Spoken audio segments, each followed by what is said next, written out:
Hey folks, before we jump into today's podcast, I want you to know that we've been absolutely thrilled by the response to Season 1 of MuniCast so far, and we want to keep growing this podcast.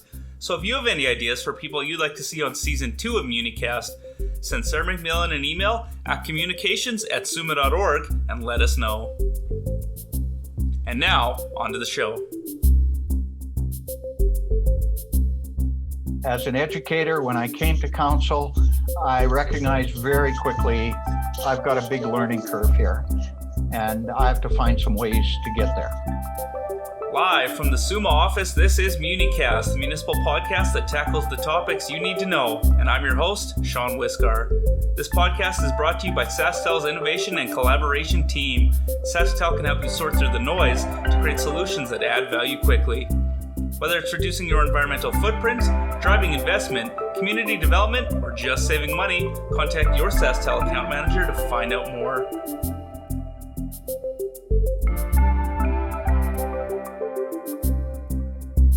On today's episode, I sit down with lifelong learner and 2021 Scoop Lewry Award recipient, former Humboldt Mayor Malcolm Eaton. Our conversation is centered around the legacy you leave behind and how it can help inform your leadership today. There's lots to discuss, so let's jump into it.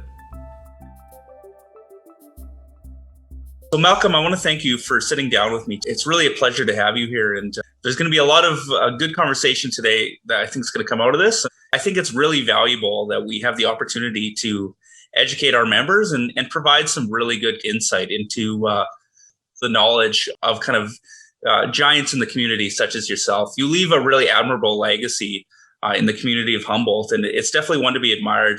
You discussed in your time as an educator and your work on council that you were able to build a new school, you were able to build a new healthcare facility, as well as make upgrades to the rink. And so with your 4 terms on council, is there any accomplishment that really stands out to you as standing above the rest? Well, first of all, thanks, Sean. I'm happy to be here, happy to be part of this, and hoping I can contribute to the knowledge base that the members have. So, but what you're asking is just a great question that every council member, mayor, councillor should reflect on from time to time. I'm a big believer, even when you are mayor and councillor, that every so often you should look back and give yourself those pat on the backs for the accomplishment, the progress you make. Sometimes in our work as mayor and councillor, we're always focused on future stuff. It never hurts to look back, because I think that helps give you a context and supports what you do. So in the introduction, you've mentioned some big ones. I mean, that hospital was just huge for our community. And, healthcare is not our mandate. We're not responsible for healthcare. But every community right across Saskatchewan knows how important healthcare is to their citizens. So for us to partner with the health region of the day and Sask Health and to work with them to build a new hospital in our community. And, back in that time, we had to raise 35% of the construction costs. That's a huge contribution. And it resulted in, and I give credit to my predecessor, Mayor Dennis Cordy, who brought together, I believe it were 22 municipalities participated in the funding support to get to that 35% our share. And in addition to that, we had to raise, I think it was $2.5 million for furnishings and equipment. So this is these are big dollar numbers for communities our size and our region, but hugely important to the community, and will have lasting impact for many, many years. So yeah, you just got to be proud of being part of that. Again, I say I wasn't in the lead. I was part of it. I was participating. I was supporting and helping with all the different aspects. The other one, and you mentioned it as well, the recreation complex, and building a new high school and community college and attaching it to our recreation facilities. When the construction of the high school was going on, we were able to do some major construction adaptations of our facility. Again, this is a partnership with education. We're not responsible for education, but every community knows how important education is. So this was, again, a great project. And, our facility, we have a wonderful facility, and it was built 30 some years ago with people who had a real vision. And, when I was mayor and councillor, we needed to upgrade that facility. It was time. And in particular, we needed to make it accessible, wheelchair accessible. So I look back on that and very proud of all the things we did, particularly proud of the fact that we put an elevator and wheelchair accessible washrooms in that facility. It was badly needed. I could mention a number of other things. I'd love to get into some details about some of the heritage and cultural projects that came to our community over that time. It's one of those things where we needed to often get out of the way because we had such a strong museum board, Friends of the Museum organization that raised funds. And we had people who helped purchase a piece of land to start a heritage project called the Original Humboldt, which was part of the Trails of 1885 story.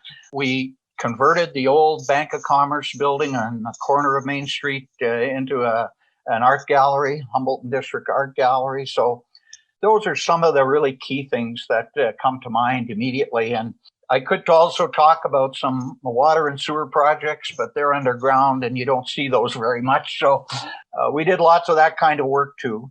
But the ones I've mentioned really stand out for me. And when I look back, I am very proud of those things. I drive around Humboldt. I see that new high school and community college and the new hospital. And I just say to myself, I am very proud to have been part of that. As a resident, you're absolutely right. Those water and sewer projects that communities are able to build, they definitely don't get the credit they deserve. It's certainly, it's crucial to our everyday life.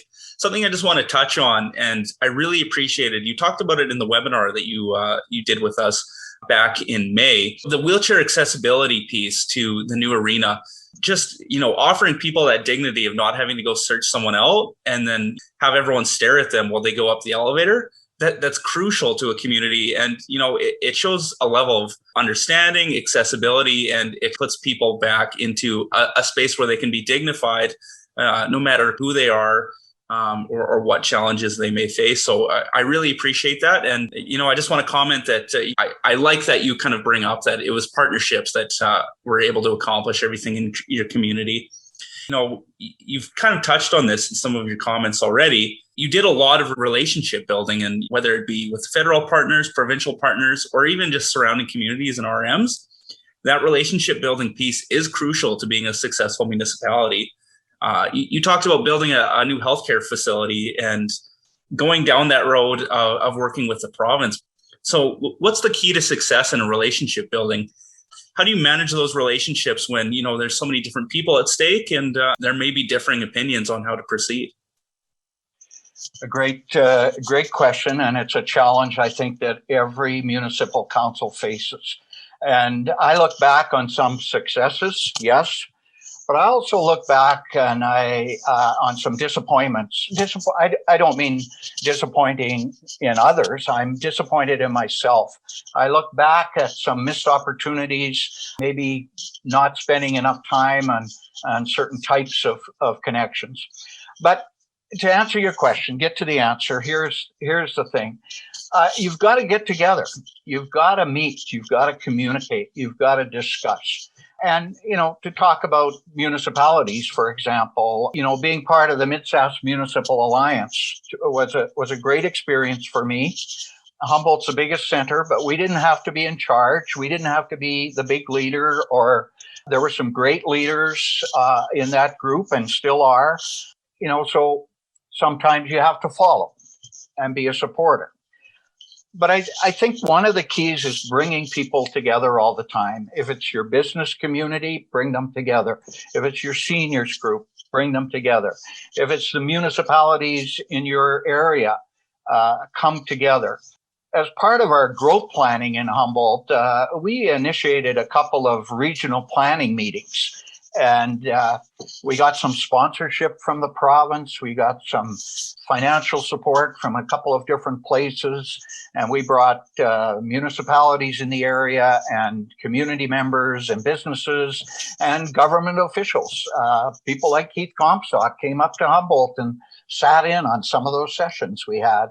So bringing people together in a kind of a formal way They were sort of like one-day symposium type things. That was very effective. And I think we learned a lot from each other. And it also allowed us to get to know each other. You know, who's the mayor of Engelfeld down the road? Who's the mayor of Watson? You know, who's on the RM council over there in St. Peter's? So pretty soon you get to know these people and you begin to have lots of good conversations. And I just think we need to do a lot more of that at the municipal level. I've said this many times. We have 780 some municipalities in this province, and a lot of them are small and don't have as much capacity or resources, and they face the same challenges as larger municipalities. So we just have to do more of this coming together. I'm excited to see that targeted sector support, where they pulled a bit of the revenue sharing money and are providing it to support some regional efforts. Really happy to see that. I often said to some of the government colleagues at the provincial level, there's got to be a carrot and there's got to be a stick. Give us a carrot, something that's an incentive. Money works, but also give us a push. Tell us that you expect that. And I'm just really glad to see that. I noticed just recently down in the Southwest, in a community of Frontier, East End, Maple Creek area, Shaunavon, they've got this tourism thing that they've all come together on and are really promoting the Southwest region down there. There's another project in the Southwest, which is more of an economic development that involves Willowbranch and Warrock Glen and Bengoff. I love seeing those things come together. You know, communities are bringing their resources together and working towards, common goals and really focusing on what's best for the region, not what's best for my town. It's really a focus on what's best for the region. And I encourage everybody to spend a bit more time looking at regional opportunities. We took advantage of some in Humboldt, but there were some that didn't work out as well. And those are some of when I look back, I see a few missed opportunities. We could have done a better job in some respects. You mentioned working with the provincial and federal government, and this is very important. Every community, no matter how big or small you are, needs to have a relationship with your provincial government. And that relationship comes through your MLA and your member of parliament. And if you as a council are not communicating on somewhat regular basis, periodically 2, 3, 4 times a year with your MLA or your member of parliament, I think you're losing out on an opportunity for helping your MLA and your member of parliament know who you are and understand your challenges and your progress. And it's not always about asking them for money. It's about saying we're a really strong community and we got these really good things going and we're making progress. And oh, by the way, if there's ever an opportunity for you to help us, we'd much appreciate it. But it isn't always about asking for money. It's just about communicating and getting them to understand and know our community and our issues. And, during the time I was mayor, I regularly connected with our MLA, Donna Harpower, regularly connected with Kelly Block, our member of parliament in Ottawa. These were important conversations and important for them to know the kinds of things that are going on in our world in Humboldt. You hit on a good point about talking to your MLAs and not even necessarily just asking for money, but also bragging about your accomplishments and raising your concerns. Saskatchewanians, we're humble people. We don't like to, necessarily take up space in the room and talk about ourselves, but I think there's a lot of incredible work happening across our province, and you were able to highlight some of it in kind of your points you hit on. So absolutely, I think it's good to have open lines of communication and talk to people. You talked about kind of the power of connecting people and that being the key to success. And that's something we've heard in all of our podcasts. George Cuff talked about bringing people together. The podcast with SPRA, that was the entire focus of utilizing connections to build recreation opportunities for people. And as our listeners will hear down the line as we get further on with our later podcasts, Sandra Masters talked about the power of bringing women around the table and connecting with your community. Sastel talked about technological solutions for connecting with your community. So there's just plenty of avenues here and ways to connect with your community to really build those successful opportunities. But I think another way to really build success as a council member or a mayor or administrator or whoever you may be in the municipal sector is to seek out that continued education. What is the value of education to you, and how have you really seen kind of educational opportunities impact your ability to be a municipal councillor, and what impact did they have for you? To me, this should be a focus of every council, every councillor, every mayor. I think it was George Cuff who said, becoming an elected official is akin to finishing page 1 of a very big book. There are so many pages to read here. Working with northern communities a few years ago with the New North, we compiled a list of all of the things that a municipality, a council, will touch on during their term, all the different things that we spend money on, the things we make decisions about, the things we are involved in, the things we're partnering with, and so on. It's a huge list. And nobody comes to the council table totally understanding all of the dynamics of that list and all of the pieces. Never mind the governance role, which I've already emphasized. That's number one. Let's get the governance role as an education piece. But we need an education piece about budgeting and financial planning. We need an education piece about communications. We need an educational piece about economic development, and on it goes.